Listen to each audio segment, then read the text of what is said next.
ओम देवी प्रपन्नाति हरे प्रसीद प्रसीद मातर जगतोऽखिलस्य प्रसीद विश्वेश्वरि पाहि विश्वं त्वमेश्वरी देवी चराचरस्य शरणागत दीनार्थ परित्राण परायणे सर्वशार्थ हरे देवी नारायण नमोस्तुते। नमस्कार, स्वागत है आपका हमारे इस खास कार्यक्रम आचार्य वाणी चैनल पर, और जिसके माध्यम से हम आपको बताने जा रहे हैं कि विशेष तौर पर धनु राशि वालों के लिए आने वाले समय में बृहस्पति का जो फरवरी के अंतिम भाग में ग्रहों का योग कैसा बनेगा। देखिए, धनु राशि वालों, आपकी राशि के स्वामी बृहस्पति इस वक्त पूर्ण शक्ति में विराजमान है और भाग्य पर, लग्न पर पूरी दृष्टि डाल रहे हैं। और सबसे अच्छी बात यह है कि शनि हो गए अस्त।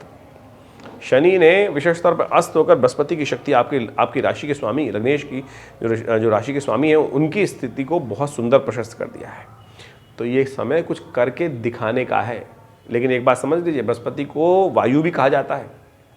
ऐसे में कहीं हवा में कार्य करते हैं, हवा में हवाई किले ना बनाते जाइएगा तो सब समय बर्बाद कर देंगे आप। तो ऐसे में बड़ी सुंदर तरीके से स्थिति को समझते हुए कार्य करने की जरूरत धनु राशि वालों के लिए। तो सही समय का जो इंतजार करते हैं ना, और समय सही चल रहा है इस वक्त, और शनि महाराज अस्त होकर बृहस्पति को पूर्ण ताकत दे रहे हैं। तो ये समय आपके लिए कुछ करके दिखाने का है और जिससे भाग्य जाग सकते हैं आपके लिए। तो सिलसिलेवार तरीके से समझ लीजिए ग्रहों का योग किस प्रकार से चल रहा है आपके लिए। 21 फरवरी की यदि हम बात करें तो उस दिन द्वादशी तिथि है और साथ साथ बुधवार का अवसर है, और चंद्रमा जो है सुबह 7:46 पर परिवर्तित होकर कर्क में जा रहे हैं।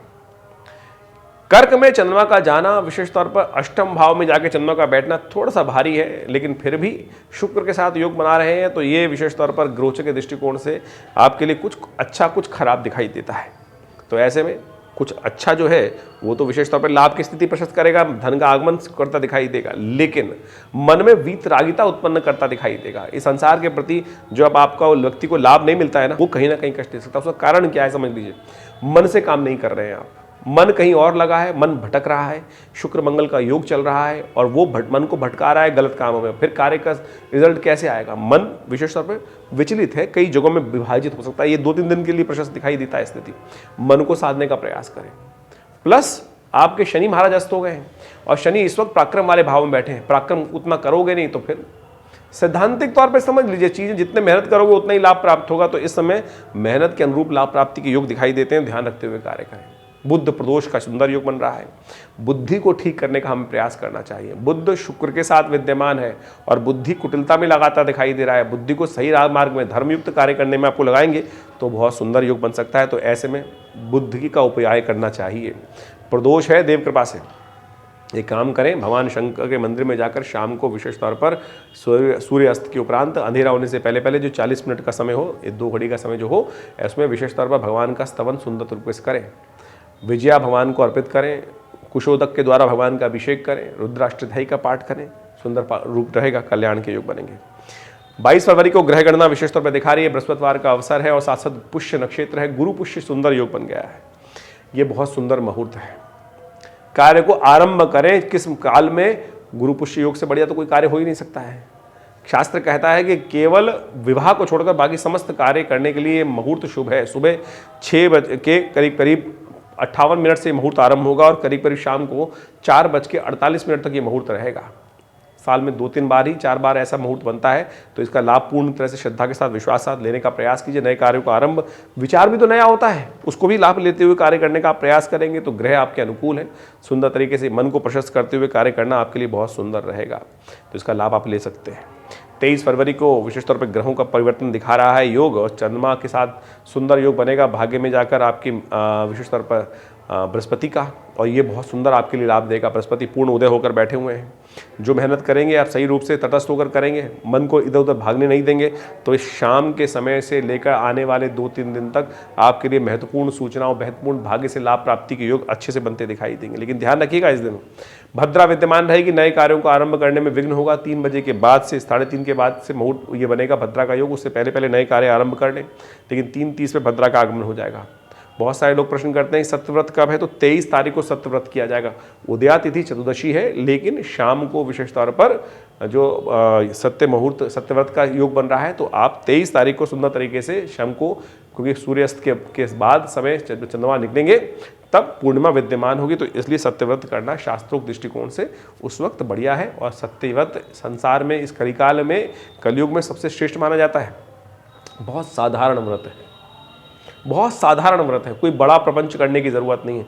सीधी तरह से बैठकर भगवान का स्तवन कर लें, पाठ कर लें, पूजन कर लें, कथा का श्रवण कर लें, पुण्य मिलेगा।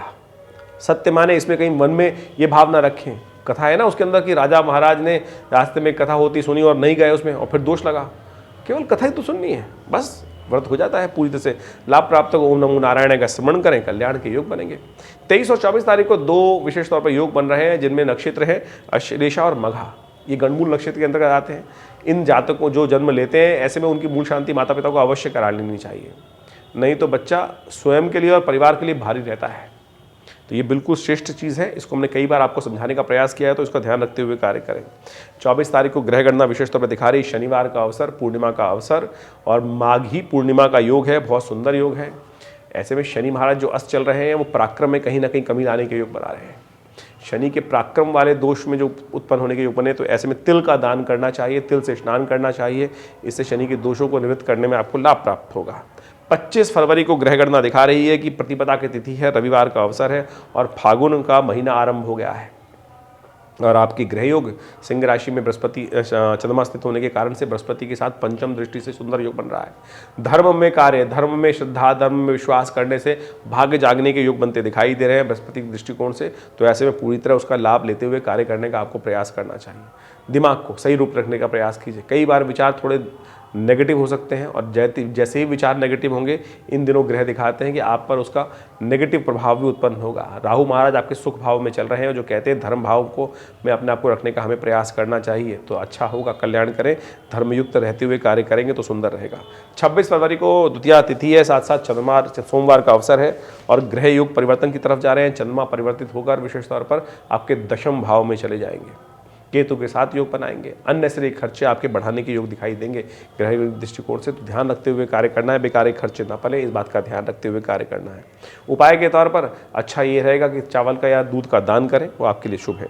27 फरवरी को भी चंद्रमा आपके दशम भाव में स्थित हैं और वो केतु के साथ जो योग बना रहे हैं, राहु सामने उसकी दृष्टि डाल रहे हैं और कोई शुभ ग्रह उन पर दृष्टि नहीं है।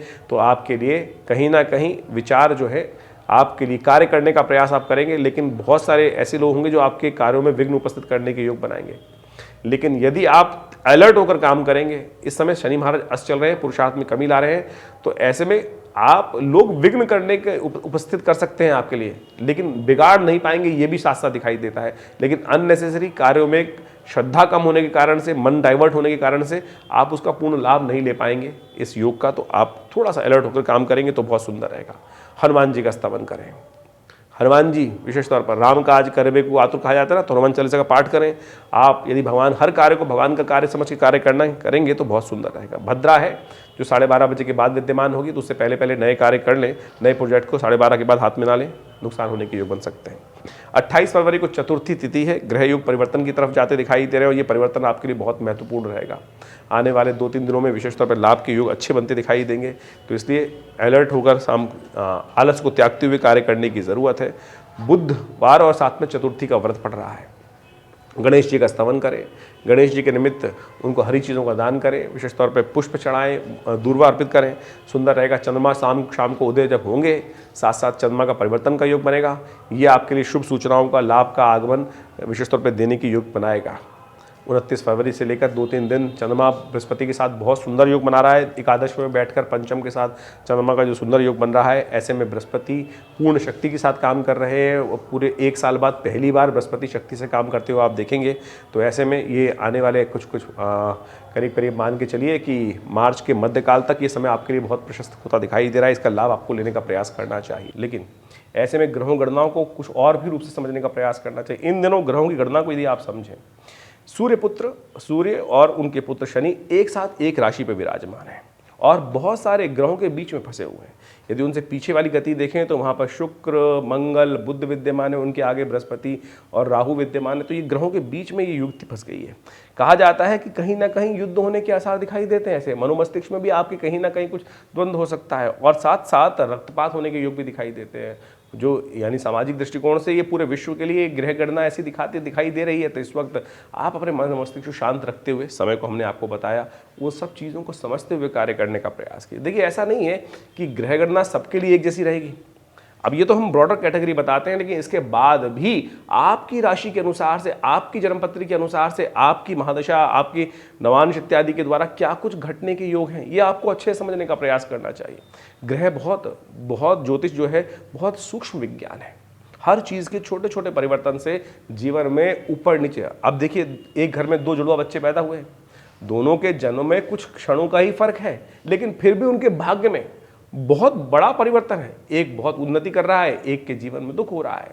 तो देखिए, ये सारा का सारा आप ज्योतिष विज्ञान के दृष्टिकोण से देखेंगे तो राशि तो एक ही आएगी, लग्न तो एक ही आएगा, आती है कई बार, लेकिन फिर भी यदि इंटरनल कुंडलीज को देखने का प्रयास करोगे तो कहीं ना कहीं परिवर्तन होगा। तो ये राशिफल जो हम आपके समक्ष रखते हैं, तो ये जनरल कैरेक्टरिस्टिक्स के तौर पर बताने का प्रयास करते हैं, जिससे बहुत कुछ मैच करेगा इससे, लेकिन सूक्ष्म गणनाओं के आधार पर बहुत कुछ जाना जा सकता है। और वृहद रूप से समझने का प्रयास जब हम भी करते हैं, तब समझ में आता है कि देखो, इस ग्रह योग के कारण से ये कुछ घटनाएं घटी।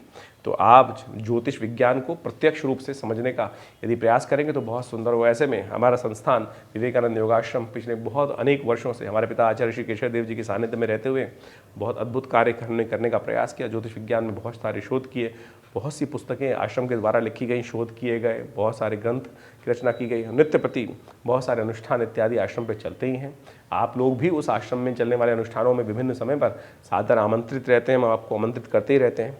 इसके अलावा हर रविवार को आश्रम पे बहुत जो नित्य प्रति यज्ञ होता है 8 घंटे करीब, रविवार वाले यज्ञ में आप सब लोग सम्मिलित हो सकते हैं और विशेष तौर पर आश्रम की जो गतिविधियाँ उसमें सम्मिलित होकर ईश्वर की प्रेरणा से बहुत सारे कार्य कर सकते हैं। माँ भगवती दुर्गा का शिव विग्रह जो 1947 में 500 वर्ष पुराना शिव विग्रह आश्रम पे प्रतिष्ठित है, उनका भी दर्शन कर सकते हैं रविवार को आकर। और हमारे संस्थान के द्वारा बहुत बड़ा एक हॉस्पिटल बनाया गया है, योग प्राकृतिक चिकित्सा आयुर्वेद का हॉस्पिटल है, जो भारत सरकार के पैनल पर भी है। और बहुत सारे योग प्राकृतिक चिकित्सा एवं आयुर्वेद के द्वारा हम लोग बहुत सारे असंभव रोगों को ठीक करने का हम प्रयास करते हैं और बहुत सुंदर तरीके से रिजल्ट्स भी बहुत अच्छे आ रहे हैं।